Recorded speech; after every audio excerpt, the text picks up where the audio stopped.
And it's me, Jonas Edholm, together with David Harris, which will present here today as per usual.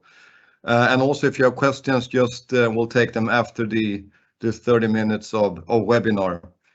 Well, you can ask yourself if there are any reasons to think a little bit more constructive on financial markets heading into 2023, and especially, of course, for value stocks, which we are exclusively interested in investing into in SKAGEN Focus. We're coming from a very difficult year, maybe the most difficult year since the financial crisis, 2008, 2009, with the war outbreak, the runaway inflation, high rates, higher input costs, a huge degree of uncertainty has been plaguing the markets in 2022.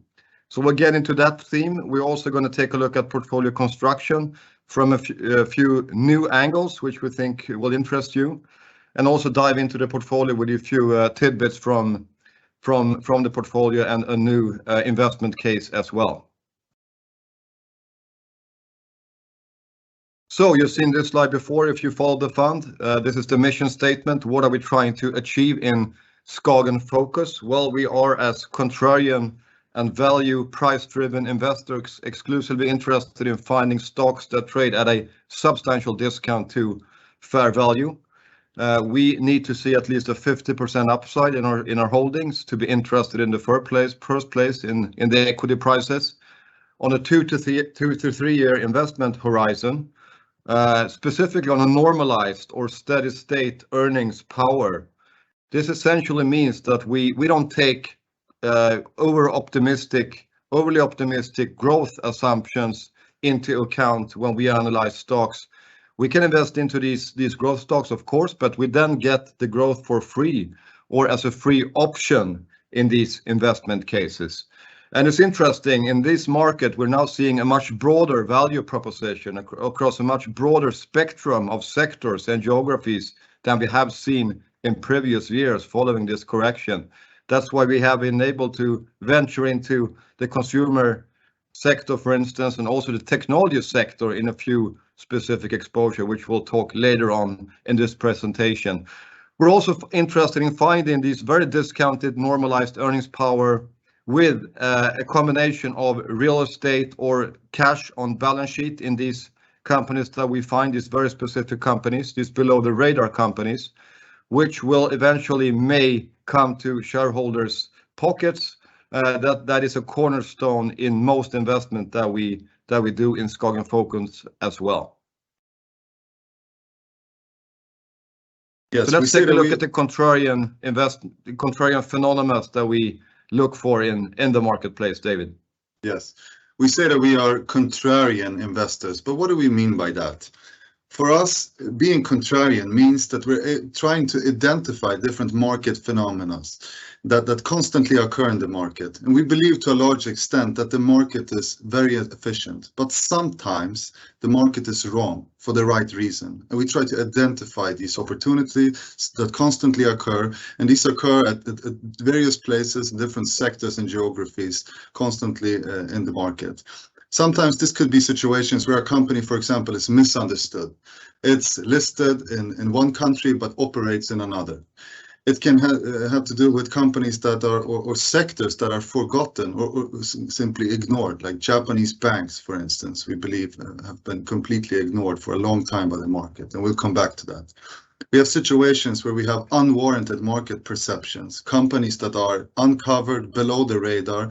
There can be companies with a lower market cap or free float that only certain investors are able to invest into, which also creates opportunities, or situations where there are temporary market dislocations. And we have seen a few of those during this year, especially with the large uncertainties worrying the market and affecting entire sectors, especially in Europe, for instance, this year. But the key objective here is to capture and identify value. And there's also another interesting way to look at this opportunity, which we wanted to present for you today, through the contrarian investment clock. Yes, this is the new slide we've been working on just to try to simplify or describe for you what we're actually looking for, where these stocks actually show up in the stocks sort of investment cycle. So if you follow us from the top of this clock, if you will, a stock might be considered unstoppable. It might be considered the best thing on earth, basically, until expectations gets too high, until its earnings valuation, the valuation in general gets too high, it gets torpedoed, which means the stock falls. The long-only interest in the stock will eventually vanish. You'll see estimates going down if you follow me to the right in this clock. Eventually this stock will be neglected to completely neglected or ignored. And somewhere in this area, we are able to find these very specific and interesting values, these substantial rebates on stocks that we look for when a stock becomes completely ignored or forgotten for the wrong reasons.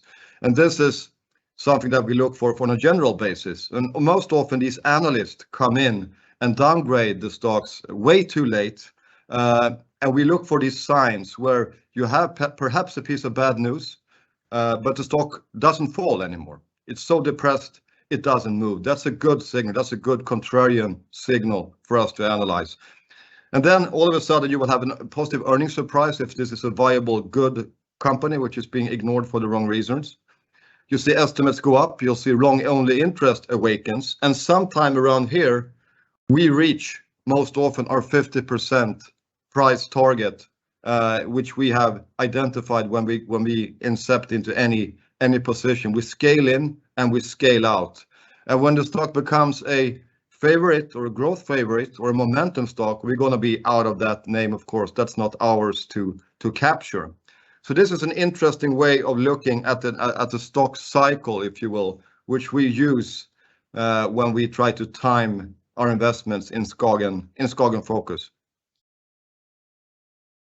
So if we talk about these stocks which have sort of been at the upper end of that clock, being considered unstoppable, being considered the best names to be in for the consensus investor, basically, you'll see that the mega cap tech companies in the US, which at the top were 22% of the market cap in S&P 500, only 4 companies, 10% I think were over 30% at one point. This is now starting to reverse. In our opinion, these stocks are now slowly moving through that upper end of that clock we just showed you, and eventually becoming a more reasonably valued space from being very overowned and very overvalued, in our opinion. And this is probably a process that just has started in terms of how US market concentration is abating. And this is a very good thing for value investors, since the playing field will get more even. And we will eventually be able to find our kind of values in a broader spectrum of equity markets. And you'll probably see that the rest of the world will do a little bit better in the US in that case as we move forward. Indeed, we have only about 15% of our assets in US dollar or the US equity market currently. We have more in Japan than we have in the US currently. This is an interesting chart, we think. And the valuations? Yeah, on that note, it's also interesting, from a perspective side, to look at valuation ranges over the last 20 years. And you can see here, for example, that the All Country World Index trades quite close to its historical number. And you also note, like Jonas indicated, that the valuation levels in the US are quite elevated. So it's no surprise when you look at SKAGEN Focus that we find most of our opportunities elsewhere. We have for about 16% of the fund in Japan and 15% of the fund in Korea, where we see much more attractive valuations. We also have 33% in developed Europe, for instance.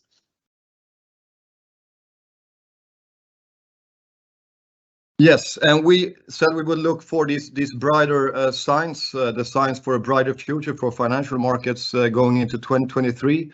And these signs are on this chart quite evident, we think, when you look at these components or subcomponents of the inflation picture in the US more specifically, which is of course the leading indicator of all interest rates globally. You'll see that these prices, for instance, on used vehicles, which ramped dramatically following the pandemic, average truck rates and the container index have all moved drastically lower. And the move lower started actually already in the spring, and we're now seeing that fall accelerate. And soon there will be year-over-year comparisons making these numbers go into negative territory, which of course is a very interesting development. And this will eventually lead to, you have also commodity prices that have been falling and so on, crude prices down. And this will eventually, we think, result into what we see on the next slide, a CPI number and PPI number in the US, which will gradually fall. So we are in a peak inflation narrative, which is currently building, which also has been now been confirmed by Powell yesterday in his most recent communication with financial markets. And indeed, the rate of change of the inflation is gradually going lower. We still have a high absolute inflation, but the rate of change is slowly, gradually fading. And this is now what's getting priced into equity markets and will eventually make the central banks probably retire its campaign to raise interest rates and may even lower rates at the end of next year. This will in turn create a new investment cycle, in our opinion, where you'll see early cyclicals, you'll see emerging markets, you see very discounted small mid-cap industrials basically be coming into favor, perhaps versus US large caps, for instance.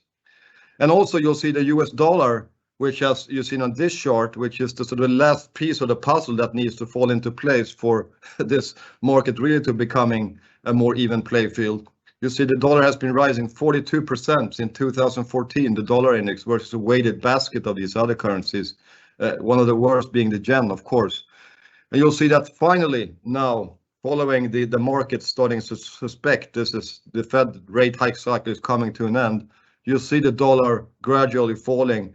And this will also turn into a major tailwind for commodities, early cyclicals, gold, silver, emerging markets, which often have US dollar debt, etc. So we've seen a dramatic rally in the Korean won, in the Japanese yen over the last few weeks, which obviously is a good thing for our fund, although we have a very diversified base of these currencies. We don't speculate in currencies. We have a very diversified portfolio, we think, among these currencies. All right, so let's take a look at the portfolio and give you some insights of what's going on there. First, we want to highlight some of the investment cases and what's going on. Firstly, we highlight Norma, which is a German industrial joint technology company. Some of you, if you have followed us for some time, you maybe recognize the name. It has been in the portfolio before, and we had a very successful experience of being invested in Norma. It has come down quite substantially, as you can see on the share price chart in front of you now, which of course has to do with the recession fears in Europe and the very difficult operating environment, but also due to some hiccups in the restructuring efforts that Norma is in right now. We think that this company now trades at a substantial discount to its normalized earnings potential. It has a significant opportunity for self-help and have entered into the name again at very, very attractive levels. So it's a 1.6% position in the fund right now. And also we have initiated during the summer in NIKL Asia Corp, during a time where basic materials and commodities were very depressed, to say the least. And we have entered into NIKL Asia Corp at very interesting levels. This is a nickel ore miner situated in the Philippines. The nickel ore, which is essential to produce nickel for EV batteries and stainless steel, is sitting on two places in the world. It's Indonesia and it's the Philippines. Indonesia happens to have an export ban, which we have discovered and learned. And this is, of course, making the Philippines, where NIKL Asia Corp is the larger provider of this, to basically have a monopoly on providing these products to China and to Japan and Asia and so on, which we think is very interesting. The company trades at 5 to 6 times its earnings power. We think that's way too low. It's a net cash company. We have a target price which is more than 100% from current levels. It's currently about 1.5%, 1.7% position in the fund. We're very excited about this holding into next year. Another exciting opportunity for the fund is Aceleron, and as you can see on this share price chart, you see that it has a very limited trading history, and it's because it's a very new entity for the market, and that's a part of the whole investment case. It's a spin-off from ABB. It came to the market, and this is one of these phenomena that occur sometimes and that we have exploited many times before. ABB spins off this entity into its current shareholder base. Many of those shareholders are index fund passive investors, which don't want to hold Accelleron, and they sell by default. And in that moment, extremely attractive investment opportunity occurs. There's an unknown entity coming to the market. There's not much coverage, and there's a selling pressure. So we've been able to accumulate shares here for Accelleron, which is a market leader in its industry. It produces high power turbochargers, which are critical component in motors.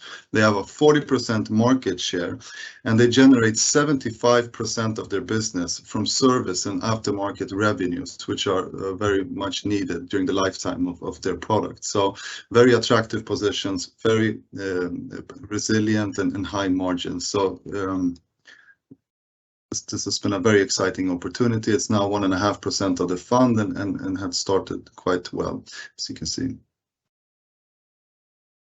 And also one of the major drivers as of late of the fund's NAV in a positive aspect is our holdings in Japanese banks. And this is Resona Holdings, which we initiated maybe 2 years ago at around 350 Japanese yen. It's now trading closer to 700 yen. And what similarly most investors may have missed is the capital allocation policy that's now the change which is occurring in Japan among these major banks, Resona being one of the major retail banks that just launched a buyback program of buying back 3% of their float. And have also increased their dividend, they're reducing their cross holdings and so on. So that is going in the right direction. But also now you've had the yield curve control since inception in 2016 of 25 basis points in Japan is now going into question. Many think this will change when Kuroda steps down in April, and they may move that to the 50 basis point level or may even remove it completely. We don't know. But this would, of course, be very beneficial for Japanese banks in general and Japanese insurance companies if they were to let rates go higher in Japan. And essentially, Resona has gone out of the portfolio. It's reached our price target.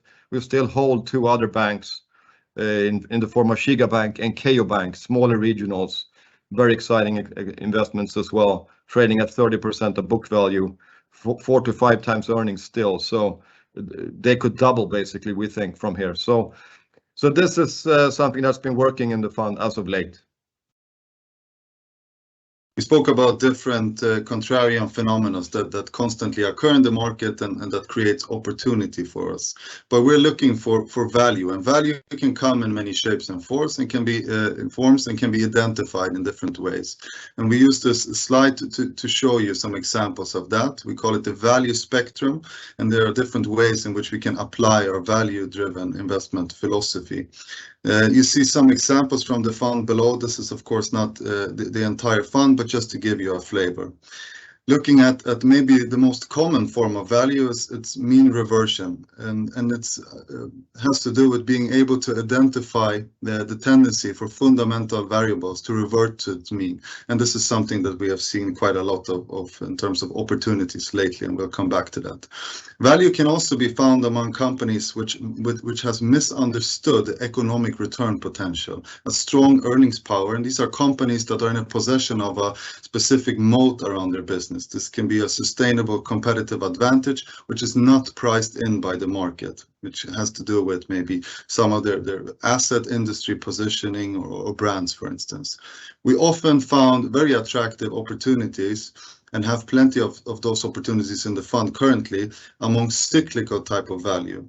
We try to value these companies on a normalized basis across the cycle and with a specific emphasis on strong balance sheets.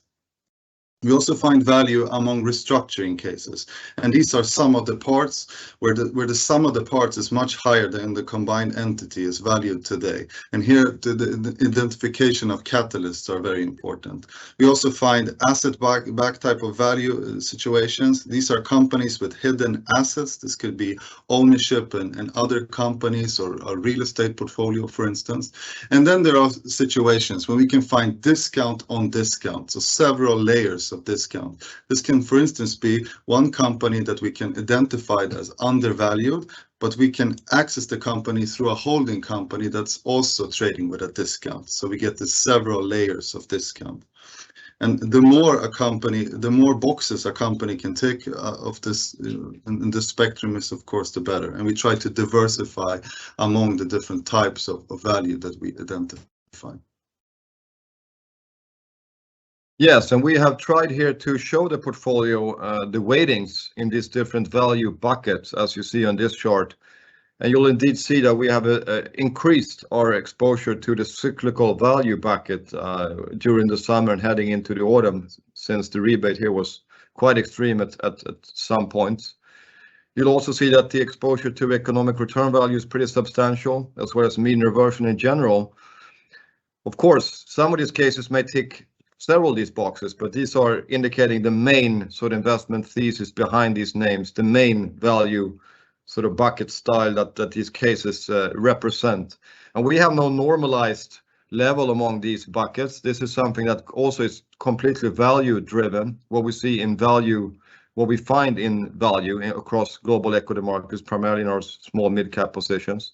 So, but this is, we think this is quite an interesting way to follow the portfolio, and we'll try to update this on a more regular basis for you going forward in our fund updates.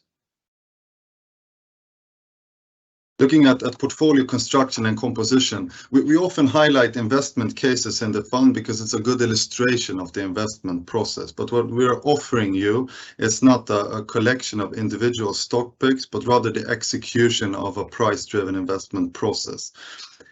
We call the slide the portfolio build-up, and it shows the flow that happens within the portfolio and the key drivers of changes. We always require a 50% upside for any position to make it into the fund, and we always need to be able to identify tangible catalysts. We are contrarian, often early, which is why we always scale into position. They enter the fund through what we call the tail, and they increase as we get more conviction regarding catalysts. The bulk of the portfolio is in what we call the so-called core, and these positions have all strong conviction, a solid upside, and near-term catalysts. If risk diversification allows for it, core position can increase with higher conviction and move up into the top 10 department. The world changes all the time, which also impacts, of course, our conviction, which can lead to a decreased weight, down from top 10 back into the core, and we rarely exit a position directly. It usually being scaled out and exits the portfolio through the tail, just to give you a flavor of the key drivers here. Looking at the portfolio today, we can see that we have a somewhat lower concentration, and this has to do with exactly the operating environment and the difficulties we have in conviction with regards to near-term catalyst. You can also see that our tail has being extended recently, and this has to do with the opportunities that we see in the market. There are a lot of good opportunities, but the conviction regarding catalysts are more difficult, which is why you see an increased tail.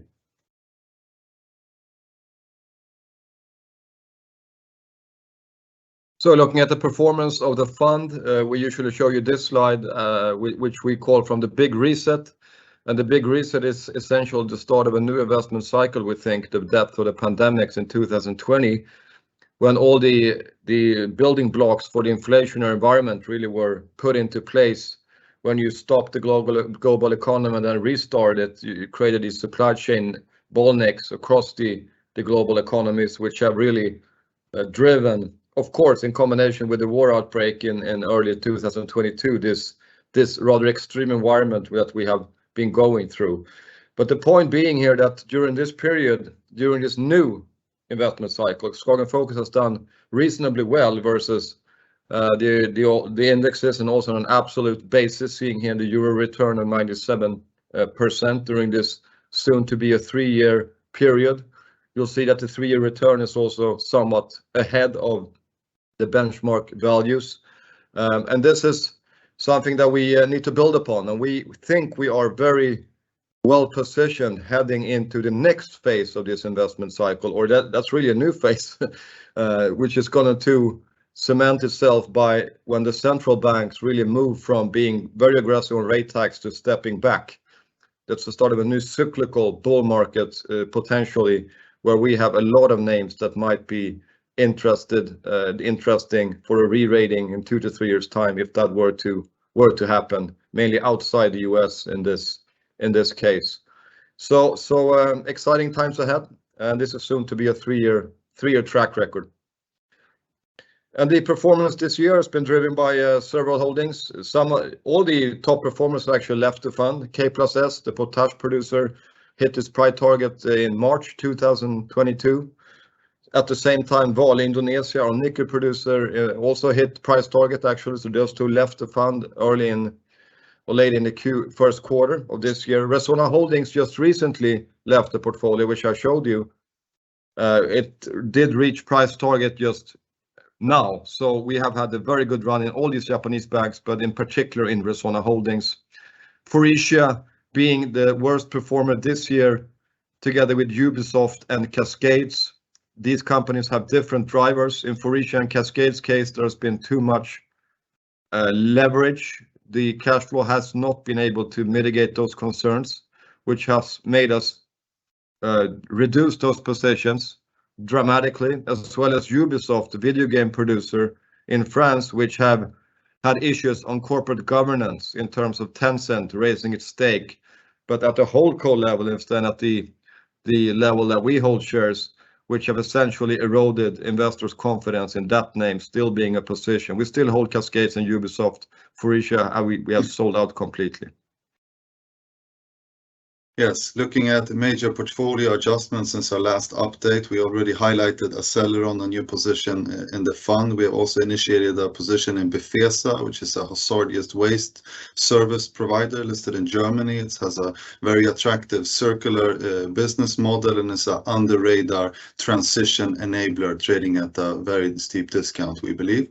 We have also increased a number of positions. Norma, we highlighted before. We have Compo Group, which is a healthcare service provider, also listed in Germany. And we have started to increase our position again in Commerzbank. For those of you who remember, Commerzbank was a larger position in the beginning of the year, but we had a very good run there and took quite a lot of profit. And now we have entered back into the name at very attractive levels. Also increased our position in Atalaya Mining, which is a European pure play on copper with a strong balance sheet and a big self-help opportunity that we think is very attractive. We took profit and sold our position in Fujitec, which is a Japanese elevator producer. There's also been an activist involved there, and they made quite a good progress, and it reached our price target recently, so we sold out. We also scaled down, or as Jonas mentioned, we're now completely out of Resona Holdings, and also took profit in Stelco, which is the Canadian steel producer. Looking at the top 10 position and the composition highlights of the fund, we currently have 49 positions in the portfolio. We have a quite large exposure towards small and mid cap, where we see a lot of opportunities. The top 10 positions are 30% of the fund, and we see a very attractive weighted upside towards our price target across the portfolio, 68%. And it's also worth noting that the portfolio is quite fresh in terms of 42% of the positions are initiated less than 1 year ago. So a lot of new names have came into the portfolio lately. If you look at the valuation multiples, you see that they're also quite attractive, but a high ROE with good run companies, and attractive also against any type of index that you would compare it against. So just to sum up, we think SKAGEN Focus offers a rather unique combination of being contrarian price driven, focus on small mid caps globally with unconstrained mandate, also focus on the green transition angle in many of our cases. We see that there's a peak inflation narrative building, which we think will eventually lead to a new investment cycle building. And I think we are quite well positioned to benefit from that cycle on the value side of stocks globally, where we have found many undervalued cyclical gems, which we think have a tremendous potential to re-rate in 2 to 3 years' time. And indeed, a very good solid upside still to our weighted price target across the portfolio at 65%, more than 65% currently.